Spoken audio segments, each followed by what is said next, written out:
Buenos días.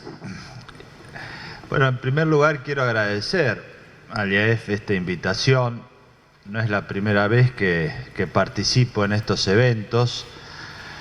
Recuerdo que lo hemos hecho en otras oportunidades en distintos lugares del país y me parece una iniciativa muy loable que cada tanto podamos encontrarnos y reflexionar en conjunto.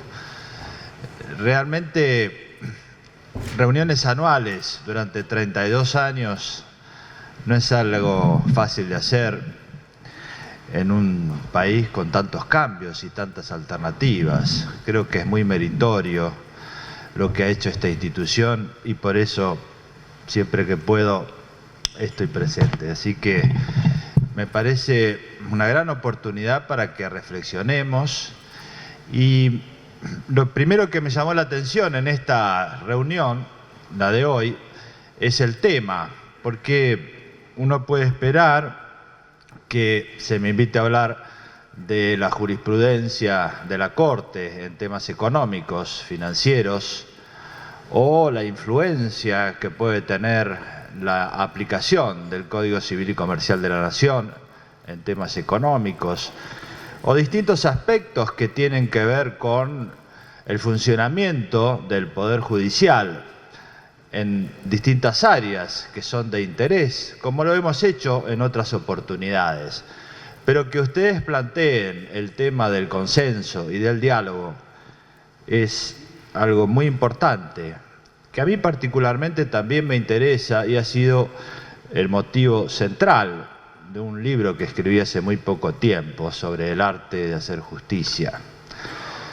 Todos hablamos de la necesidad del diálogo y del consenso, y el problema muchas veces es si realmente tenemos alguna idea de por qué no hay diálogo o de por qué no hay consenso o algún procedimiento acerca de cómo se obtienen los consensos. Yo comencé ese libro con una cita de Mafalda que me pareció muy inteligente, que dice que todos creemos en el país, lo que no sabemos es si a esta altura el país cree en nosotros.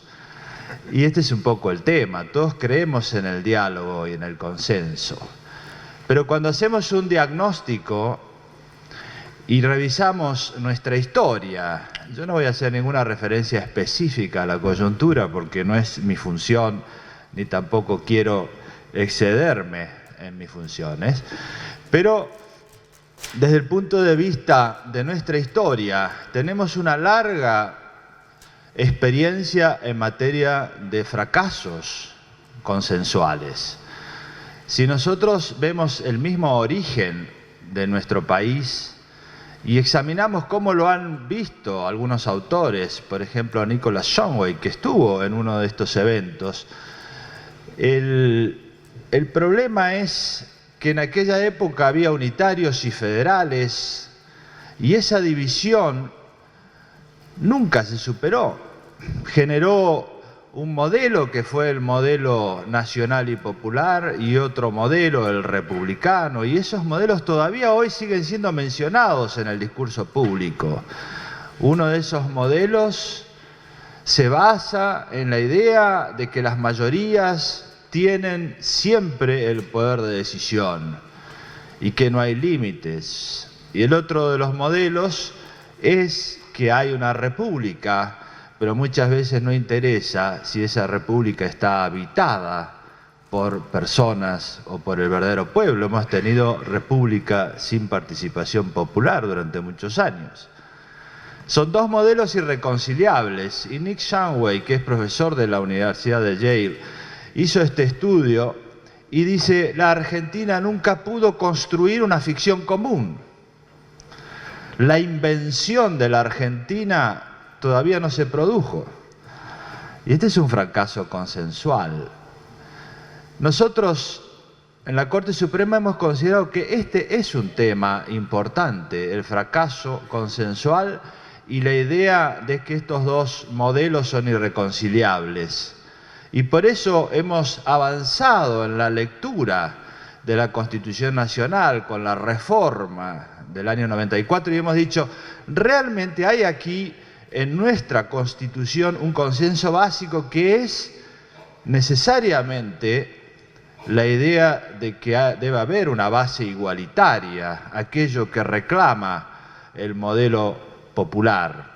Debe haber derechos igualitarios y están reconocidos en nuestra Constitución y todas las personas tienen la necesidad y el derecho de tener un paquete de bienes primarios elementales para que sean considerados ciudadanos, como alguna vez lo dijo John Rawls en la teoría política norteamericana. Pero esto requiere también que sea conciliable con otra parte de la Constitución, que es la división de poderes. Porque si solo confiamos en las mayorías han cometido muchos errores en la historia de la humanidad, comenzando por la tolerancia del Holocausto. Entonces, las mayorías requieren límites para que puedan ser viables los países y no se cometan excesos. Por eso la Corte ha sostenido lo que hemos dicho al principio de este año, en el discurso del año judicial, la idea de conciliar estos dos modelos en la base constitucional, que es un progresismo republicano. Es decir, la idea de progresividad de los derechos fundamentales, que sostiene uno de los modelos, pero conciliada con una división de poderes. También tenemos otras dificultades históricas en el alcance del consenso. No es solo esta, que es una dificultad macro. Pero si ustedes hacen un diagnóstico de los principales problemas que tiene la Argentina, la verdad es que son problemas de larga data. Y también nosotros lo hemos reiterado muchísimas veces este punto, porque la mayoría de los problemas de los cuales hablamos hoy son temas que nunca han sido resueltos. Y tenemos una imposibilidad de penetrar en el fondo de los problemas y entonces hablamos sobre ellos, se declaran sobre ellos, se toman decisiones de coyuntura, pero los problemas no se solucionan, se trasladan. Se trasladan de año en año, de década en década, y entonces tenemos el problema de los jubilados, el problema de la deuda, el problema de la inseguridad, y son temas que nunca se pueden solucionar justamente porque hay falta de consenso. En este caso, a esta falta de consenso la denominamos falta de políticas de Estado que puedan penetrar en la lógica que genera estos problemas, en la matriz que los genera, y no solamente sobrevolar en decisiones momentáneas, que es lo que solemos hacer. Entonces, estos son dos ejemplos muy importantes que nos muestran que tenemos un problema muy serio en nuestro país y en muchos países acerca de lo que es el consenso como base para que la sociedad pueda ponerse de acuerdo en algunos temas centrales, los solucione y esta sea la plataforma de desarrollo. El fracaso de las plataformas de desarrollo es justamente uno de los grandes temas de hoy, donde ya no se analiza tanto por qué las naciones tienen su riqueza, la riqueza de las naciones, o la competitividad, como se analizó hace unos años, sino por qué fracasan las naciones teniendo tantas oportunidades. Y por eso creo que es correcto que a ustedes les preocupe el consenso como a nosotros. Las naciones fracasan por ausencia de consensos básicos que puedan proyectarse en el mediano y largo plazo. Entonces, creo que lo importante no es solo que hablemos de que es necesario un consenso, de que es necesario el diálogo, sino que reflexionemos acerca de por qué estos no se producen. Y aquí tenemos que pensar en las instituciones.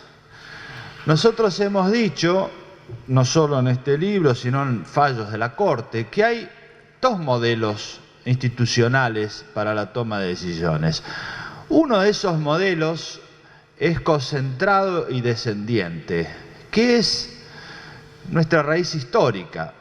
Nosotros hemos tenido un rey, un virrey y luego un presidencialismo excesivo.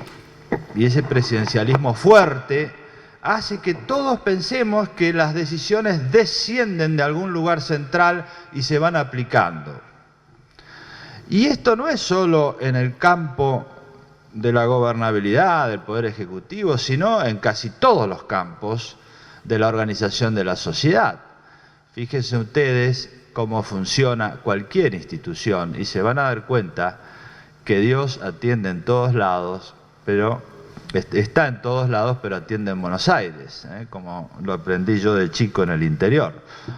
Es decir, esta concentración de decisiones es un fenómeno institucional en la Argentina y esto hace que el funcionamiento del consenso sea muy difícil, porque cuando hay concentración de las decisiones, normalmente esto se dirige a una sociedad homogénea. Esto funcionó muy bien en el siglo XIX, donde todos pensaban más o menos igual, pero es imposible que funcione bien en el siglo XXI, donde hay sociedades multiculturales, pluralistas, donde todos pensamos diferentes en todos los temas, donde podemos juntar esta primera línea de personas, de 10 personas que coincidan en un tema, pero cuando le proponemos otro, no son los mismos 10 que coinciden, y esto es muy difícil. Es imposible que funcione hoy un modelo concentrado descendiente en una sociedad multicultural y sobre todo muy dinámica. ¿Qué ocurre cuando tenemos este modelo? Las oposiciones no son simultáneas, sino que son sucesivas. Porque claro, todos aceptamos las decisiones y luego lo que apostamos es al cambio, es decir, la lucha y los incentivos de las sociedades para llegar al poder, el lugar donde se toman las decisiones. Y por lo tanto, esto hace que tarde o temprano tengamos oscilaciones pendulares, porque vamos en una dirección y luego vamos en otra dirección. Estas oposiciones son sucesivas y por lo tanto traumáticas, pendulares.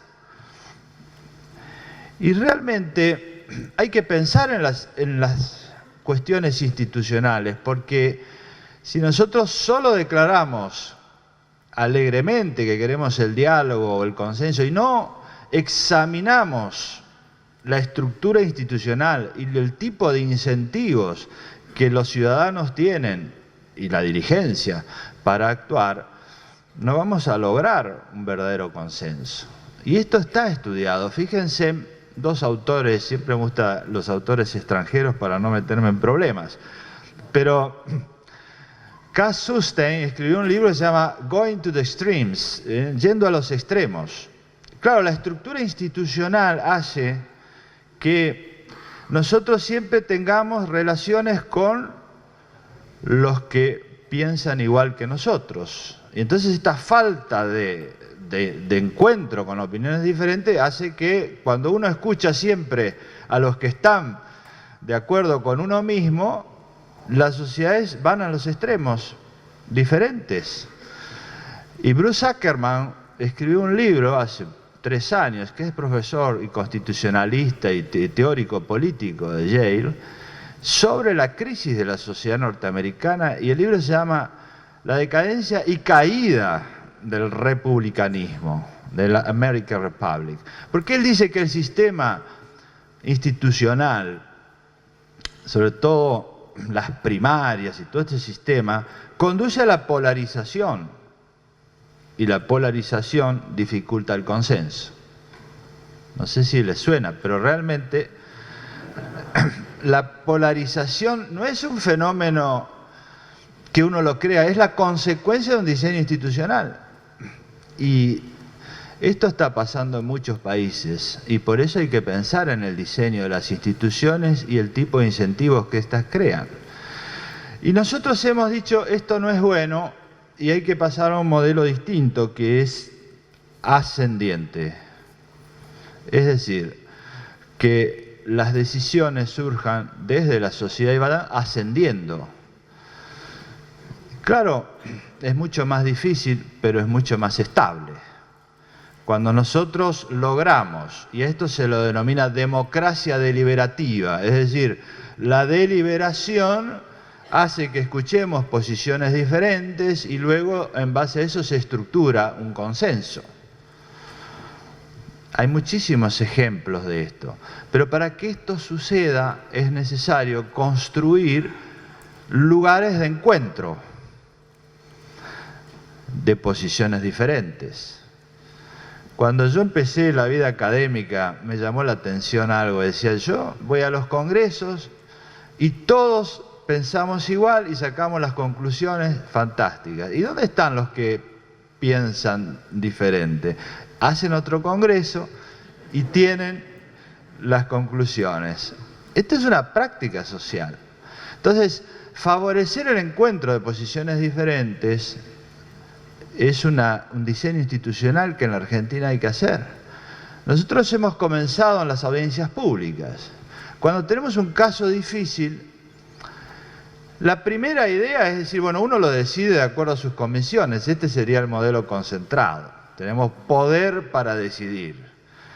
La otra es, vamos a hacer una audiencia donde escuchemos a las partes y a todos los demás, es decir, los amigos del tribunal son representantes de distintos sectores de interés. Y entonces uno escucha distintas posiciones. Si ustedes ven los grandes temas que hemos decidido en estos años, hemos escuchado, hubo audiencias muy importantes donde había debates fuertes, uno dice una cosa, otro dice otra, entonces uno se va formando una idea que finalmente así se estructura el consenso. Es decir, el consenso no es que todos estemos de acuerdo en todo, porque las sociedades son plurales, tenemos visiones diferentes y el conflicto es el motor de la vida social. El consenso es el resultado del encuentro de posiciones diferentes. Esto que John Rawls llamó consensos entrecruzados. Es decir, cuando uno decide, al final es porque escuchó a todos las posiciones diferentes y encontró una síntesis. Lo mismo sucede cuando hay división de poderes. Cuando uno tiene todo el poder, puede imponerlo. Cuando hay división de poderes, es lógico que un poder dice una cosa, otro poder dice otra, y el tercero dice otra. Y entonces de este diálogo interinstitucional surge una síntesis que es la que puede ser la más equilibrada. Por eso es necesario que nosotros tengamos división de poderes y no solo las mayorías. Por eso es necesario que los poderes judiciales opinen. Por eso es necesario que en todas las estructuras de la sociedad existan diferentes posiciones y lugares institucionales de encuentro. ¿Por qué no hay políticas de Estado? Porque no tenemos los lugares de encuentro para diseñarlas. Si nosotros solo pensamos en los incentivos que tiene alguien para tomar decisiones, es lógico que no pueda pensar en el mediano y largo plazo, pero tenemos que diseñar ámbitos en los cuales existan personas que piensan diferentes y que puedan estar reunidas durante un largo tiempo trabajando en conjunto. Es decir, hay que diseñar instituciones para que sean posibles las políticas de mediano y largo plazo. Y esto nos lleva a otro tema, yo no quiero extenderme mucho, son temas complejos, pero por lo menos darles una idea de lo que nosotros pensamos. Para que exista consenso, además de un diseño institucional que pueda ser descentralizado, fíjense ustedes la importancia que esto tiene, porque si nosotros vemos la Argentina, que es un país con un enorme territorio, enormes recursos, muy poca gente, casi nadie, porque el problema de la Argentina es que tenemos muy poca gente comparado con países como la India. De ese poquito que tenemos, la mayoría son gente destacada. Y tenemos gente destacada en todos los ámbitos, en el cine, en la música, en el fútbol, en el tenis, en la ciencia jurídica, en las economías, destacada nacional e internacionalmente. Lo que llamamos capital humano es extraordinario. Ahora, ¿por qué tenemos tantos triunfos individuales y fracasos colectivos?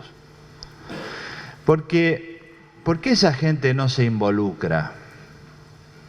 Porque el costo de transacción es muy alto. Es decir, cuando las instituciones son muy cerradas y muy fuertes, es muy difícil involucrarse. Entonces necesitamos esto de descentralizar. Para descentralizar también es necesario saber conducir la diversidad. Yo creo que estamos aquí en un cambio de ciclo en el mundo, no solo en nuestro país, porque casi toda la dirigencia ha sido formada con conceptos del siglo XIX, donde se conducían sociedades homogéneas y donde los tiempos eran lentos. Hoy se conducen sociedades multiculturales, complejas, sofisticadas y con tiempos acelerados. Hay que saber conducir esto, no es sencillo. Entonces, la conducción de la diversidad es hoy un gran tema. Y esto implica saber articular posiciones diferentes. En esto tenemos que hacer una práctica. Nosotros siempre decimos que lo mejor es poder encontrar aquel segmento en que cada uno coincide que trabajar sobre las diferencias.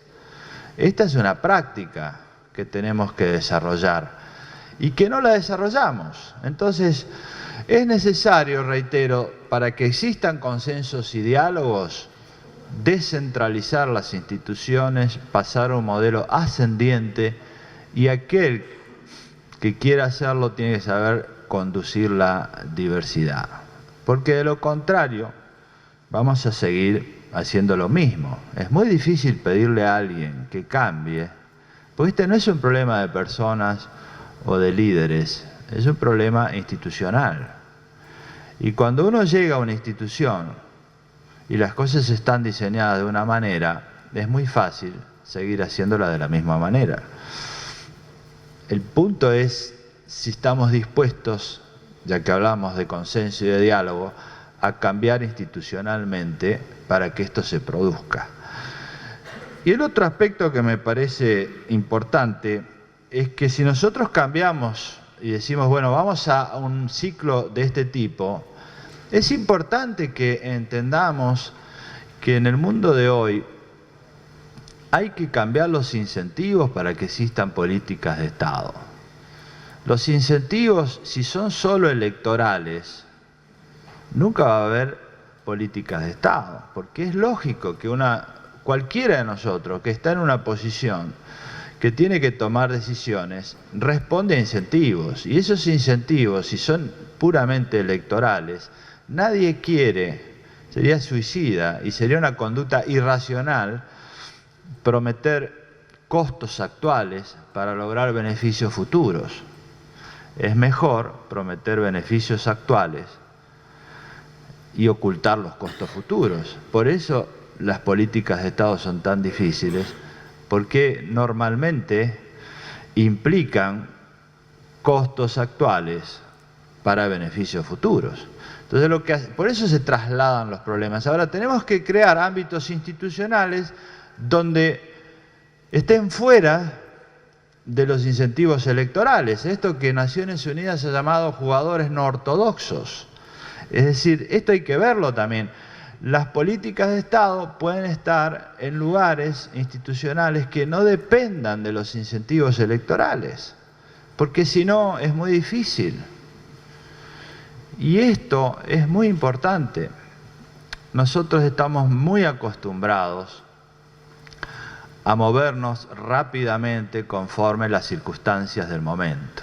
Fíjense que las constituciones y las políticas de Estado de mediano y largo plazo son programas de una sociedad para 20, 30, 50, 100 años. Es decir, que uno se ata. Hay un buen ejemplo de John Elster que se llama Ulises y las sirenas, que dice, Ulises se ató para no caer en las tentaciones.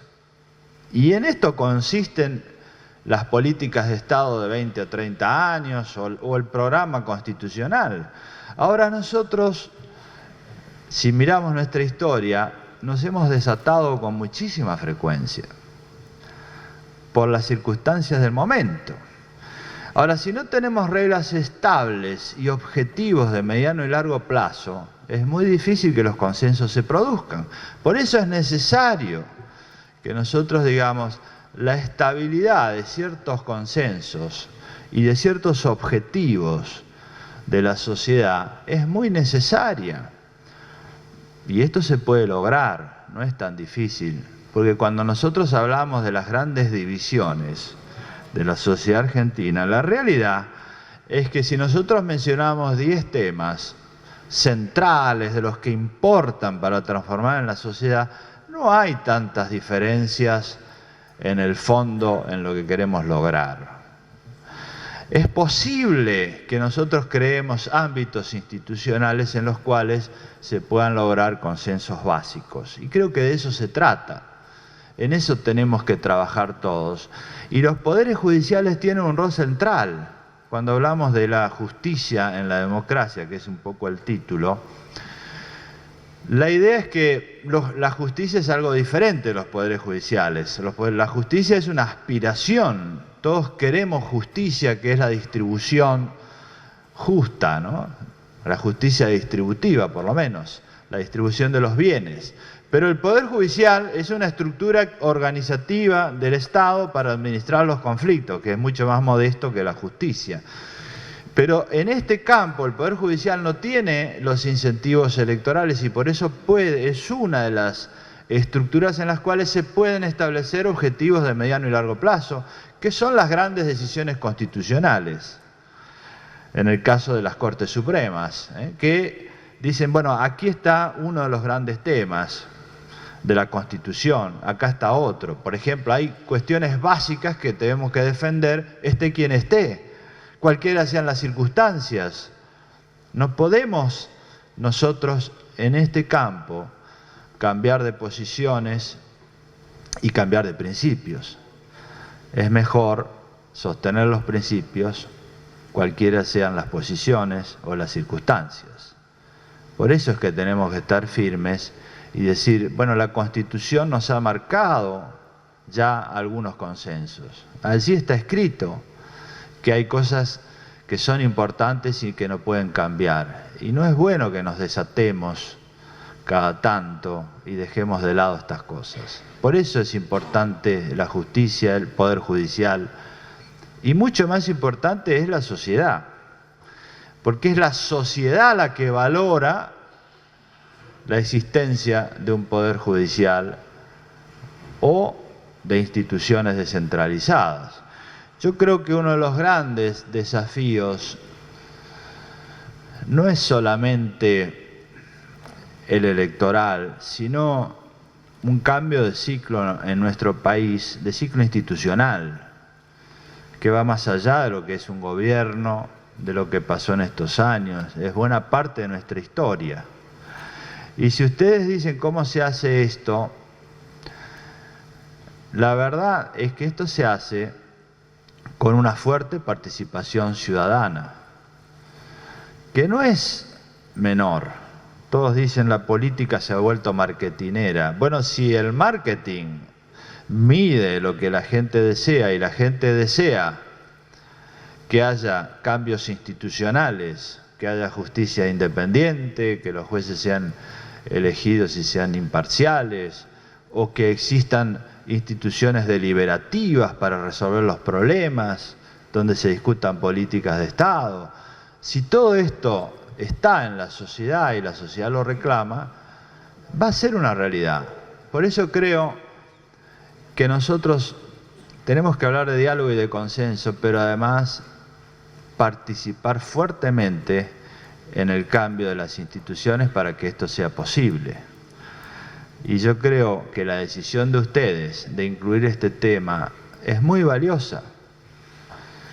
Yo terminé este libro diciendo que hay un perfume de epopeya en la sociedad. Y esto es, uno lo nota, porque la falta de adecuación de las instituciones al siglo XXI es notoria en todo el planeta, no es un problema solamente nuestro.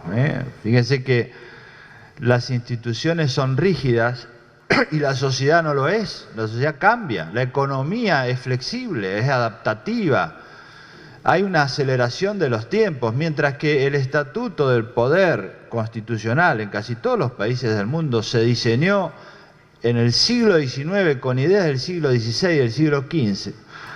La sociedad del siglo XXI está en otro mundo. Y entonces esta discordancia hace que exista apatía acerca de las instituciones en casi todos los países. Este es un fenómeno muy estudiado y muy difundido. Pero donde no existe apatía es en la gente que se entusiasma mucho más allá de lo necesario, porque cada uno de nosotros sigue la conducta racional maximizadora que ustedes bien conocen de los beneficios. Pero además es impresionante cómo hay conductas altruistas, cómo hay muchísima gente que además de ganar dinero trabajando con una empresa, se ocupa de otras cosas, en organizaciones no gubernamentales, que tienen propósitos muy diferentes, desde salvar las ballenas hasta la lucha contra la violencia doméstica o mejorar el desarrollo de una región. Gente que dedica tiempo libre, conductas altruistas, a mejorar la sociedad. Esa es nuestra gran fortaleza en la Argentina. Nosotros tenemos algo extraordinario que es el capital humano. Aprovechemos eso y pongamos el entusiasmo necesario. A mí me reconforta muchísimo que ustedes hayan incluido este tema, porque es algo en lo cual nosotros estamos muy involucrados y seguiremos trabajando fuertemente, porque es lo que necesitamos para los próximos 100 años. No pensemos solo en el día de mañana. Nada más y muchísimas gracias.